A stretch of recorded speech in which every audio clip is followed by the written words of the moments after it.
Hi there everyone, and welcome to part one of Behind the Scenes at the Oliver Museum. My name's Veronica and I'm the curator here. So I'm going to be giving you a little look at what happens when we accept a donation, how it goes through the steps of being cataloged and being put into our collection. And that's just a small part of what I do here as the curator of the museum, but I hope it gives you more of an appreciation and understanding for what we do here behind the scenes. When an object is first offered to the museum or archives, it's important for us to determine whether it fits our mandate or not. So here at the Oliver and District Heritage Society, we're concerned with the history of Oliver and its surrounding area. So we need to make sure that whatever objects are coming in are going to fit that. Are they important to Oliver's history? Are they going to be important to Oliver's history in the future? Were they used by people that were significant in Oliver? All of those questions have to be kept in mind. We also have to make sure that the item is safe to add to our collection. So not only for the safety of our staff, so is it going to be sharp? Is it explosive? Things like that. But it also has to be safe to go into the collection and be around other artifacts. So for instance, old taxidermy can have arsenic in it. And if that's going to affect close by artifacts, that's something that we don't want to have in our collection. That's not to say that we won't accept it. If it is very significant, we will just have to find some way that we can keep it in its own area, or if we could remove the hazard from it in some way, we would do that and then add it to our collection. So during this decision-making process, we ask the donor to fill out something called a temporary custody receipt, which is what you see before you. So this gives us information on the donor. So you can see at the top there's an area for their name, address, the date, and ways that we can contact them.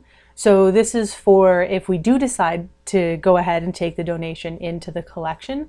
So we want to be able to get in contact with the owner so that we can give them a deed of gift, which is proof that they have donated something to the museum. If it were to be something of really high value, they would get a tax receipt saying that they donated it. So lower down on the page, there's 3 check boxes there. Normally, we ask that it be an unconditional donation. So that means that all rights are signed over to the society and we're able to do what we want with it. Say we took in something and we later found out that it was more significant to a neighboring town. We would be able to give it to that town without having to contact the donor. The other box there would be if we're bringing something in for our education collection or reference library. So the education collection, if somebody's donating for that purpose, they need to know that the artifact is going to be handled by people and that may deteriorate it in some way. So the reason it would be put into the education collection is if the donor expressly wanted it to be put in the education collection. If it's something that we already have as part of our collection, so say we have a whole bunch of knitting needles. If we brought in more knitting needles, we might ask that it get put into the education collection as an example for people to handle. And then the reference library is over at the archives. It goes into a large bookcase in the archives and people are able to come in and use it as a studying resource. So again, it's being handled.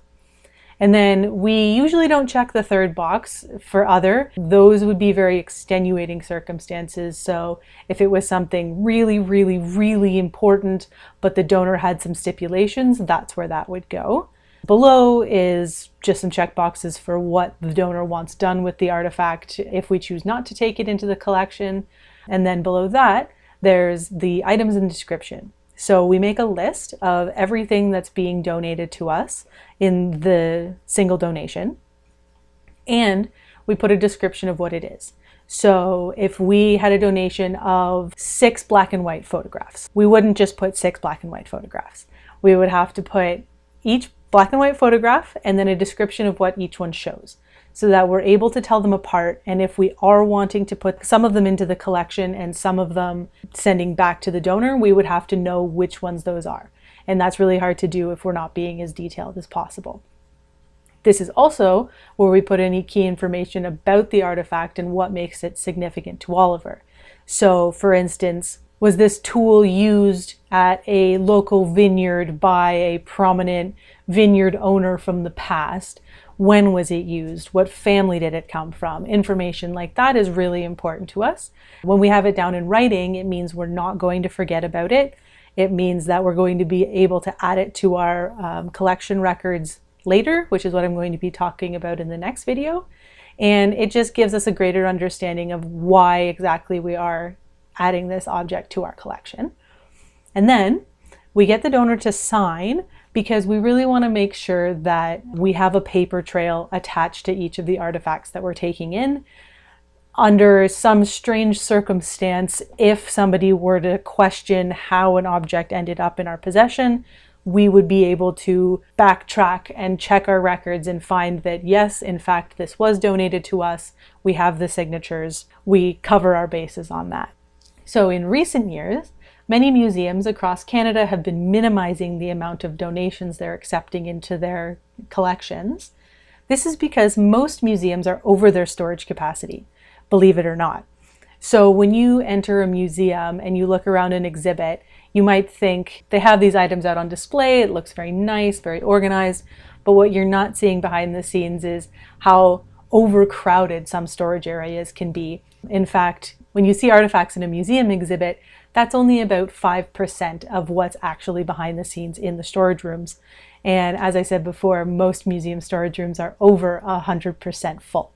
So once we've determined that we'd like to keep the object and we'd like to add it to our collection, it's significant to Oliver, it's going to be safe for our staff and to be around other artifacts, we move on to the accessioning and cataloging step, which is what we're going to cover next week.